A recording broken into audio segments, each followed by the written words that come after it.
IPO की खबर जैसे ही निवेशकों के हाथ लगती है, वे निवेश का कोई भी मौका गंवाना नहीं चाहते। कई को लॉटरी लगती है तो कुछ कंगाल भी हो जाते हैं। साल 2021 आईपीओ और शेयर मार्केट दोनों के लिए ऐतिहासिक था। इसी साल न्यूएंस कंपनियों की बाजार में एंट्री हुई थी।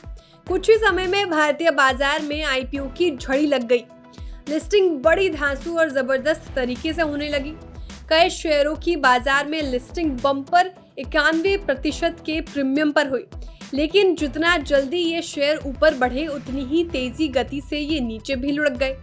बड़ी हाइप वाली कई कंपनियों के आईपीओ मार्केट में ऐसे पिट गए कि लोगों को संभलने का मौका भी नहीं मिला।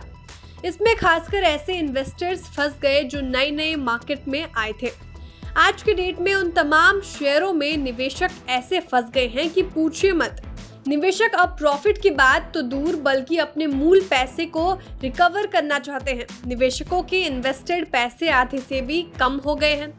अब तो लोग ठगे हुए महसूस करने लगे हैं। बाजार की बात करें तो ये भी अपने उच्चतम स्तर से लगभग 15% तक गिर चुके हैं। ऐसे में लोग अब इसी इंतजार में बैठे हैं कि कब उनका पैसा मुनाफा में आए। आज हम उन्हीं चुनिंदा कंपनियों के बारे में आपको बताने जा रहे हैं जिसमें निवेशकों ने अपनी गाढ़ी कमाई गंवा दी है। इस लिस्ट में एक दो नहीं बल्कि 5 ऐसी कंपनियां हैं जिसमें निवेशकों का अच्छा खासा पैसा लुट गया है। पहली कंपनी है ज़ोमैटो। ज़ोमैटो एक भारतीय फूड डिलीवरी एप्लीकेशन है जिसे 2008 में दीपिंदर गोयल और पंकज चड्ढा ने मिलकर तैयार किया था। ज़ोमैटो की मदद से आप शहर के किसी भी रेस्टोरेंट से अपने पसंद का खाना ऑर्डर कर सकते हैं। ज़ोमैटो 23 जुलाई 2021 को लिस्ट हुई थी। इसका इश्यू प्राइस 76 रुपए प्रति शेयर था। इसमें निवेशक बड़े उत्साहित थे। खासकर युवा निवेशकों ने ज़ोमैटो में जमकर निवेश किया था। शेयर की मांग इतनी बढ़ी कि ज़ोमैटो देखते ही देखते 169 रुपए को पार कर गया था। एक समय ज़ोमैटो 1.33 लाख करोड़ रुपए के मार्केट कैप वाली कंपनी बन गया था। लेकिन आज इस शेयर की कीमत अपने ऑल टाइम हाई यानी 169.10 रुपए से 127.45 रुपए कम है। यानी इसमें 75% से भी अधिक की गिरावट हुई है। निवेशकों का लगभग 99,000 करोड़ रुपए स्वाहा हो गया है। दूसरी कंपनी है एलआईसी। निवेशकों के पैसे स्वाहा करने में एलआईसी ने तो रिकॉर्ड ही बना दिया है। लिस्टेड होने के बाद लगभग 1 महीने में ही ये एशिया के सबसे फ्लॉप आईपीओ के लिस्ट में शामिल हो गया था। इसी साल 17 मई को स्टॉक एक्सचेंजों पर एलआईसी लिस्ट हुआ था। आईपीओ साइज के मामले में भारत का अब तक का सबसे बड़ा कंपनी था जो 2.7 अरब डॉलर के आंकड़े तक पहुंच गया था। 949 रुपए के भाव पर लिस्ट होने के कुछ ही दिनों के बाद इसमें गिरावट आने लगी। 26 जुलाई को एलआईसी 675.35 रुपए पर आ गया। एलआईसी अपने इशू प्राइस से 29% नीचे ट्रेड कर रहा है, जिससे निवेशकों का हजारों करोड़ रुपए बर्बाद हो गया है। तीसरी कंपनी है पेटीएम।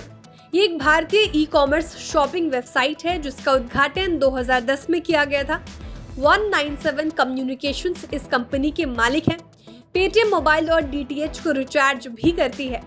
ये 18 नवंबर 2021 को लिस्ट हुई थी। पेटीएम एलआईसी से पहले भारत में सबसे बड़ा आईपीओ लेकर आने वाली कंपनी थी। इसका इशू प्राइस 2150 रुपए था।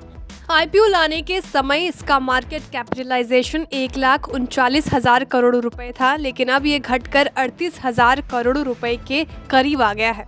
वहीं एक समय में इस शेयर में 9% की बड़ी गिरावट देखने को मिला था, जिसके कारण ये 511 रुपए का आंकड़ा छू लिया था। लिस्टिंग के समय से पेटीएम 65% की गिरावट के साथ ट्रेड कर रहा है। वहीं इसका मार्केट कैपिटलाइजेशन भी 1 लाख करोड़ रुपए से ज्यादा घट चुका है। चौथी कंपनी है पॉलिसी बाजार की पेरेंट कंपनी पीबी फिनटेक। पिछले साल नवंबर में इसने अपना आईपीओ बाजार में लाया था। इसकी लिस्टिंग प्राइस 15 नवंबर 2021 को 980 रुपए थी। इसकी लिस्टिंग शानदार हुई थी और ये बढ़त के साथ 1,444 रुपए की लेवल पर पहुंच गया, लेकिन ये अब अपने रिकॉर्ड हाई से लगभग 64% से ज्यादा टूट चुका है। पीबी फिनटेक 27 जुलाई 2022 को रिकॉर्ड लो लेवल यानी 455 रुपए पर ट्रेड कर रहा है। अंतिम कंपनी है FSN ई-कॉमर्स वेंचर्स लिमिटेड की पेरेंट कंपनी नायका। ये एक भारतीय ई-कॉमर्स कंपनी है जिसकी शुरुआत 2012 में फाल्गुनी नायर ने की थी। फाल्गुनी नायर भारत की टॉप 5 अमीर महिलाओं की लिस्ट में शुमार है। उनकी संपत्ति 57,000 करोड़ के आसपास है। नायका वेबसाइट, मोबाइल ऐप और 76 ऑफलाइन स्टोर पर ब्यूटी, वेलनेस और फैशन उत्पाद बेचती है। 10 नवंबर 2021 को इस कंपनी के शेयर की कीमत 2,205 रुपए थी।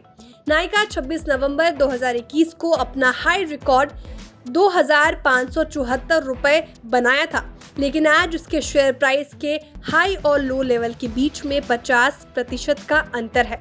तो अब जब भी आप बाजार में निवेश करें तो पहले अच्छे से रिसर्च और मार्केट एक्सपर्ट की सलाह जरूर लें, ताकि आपकी मेहनत की कमाई सुरक्षित और आपको मुनाफा मिलता रहे। Bureau report, बिस्ताक।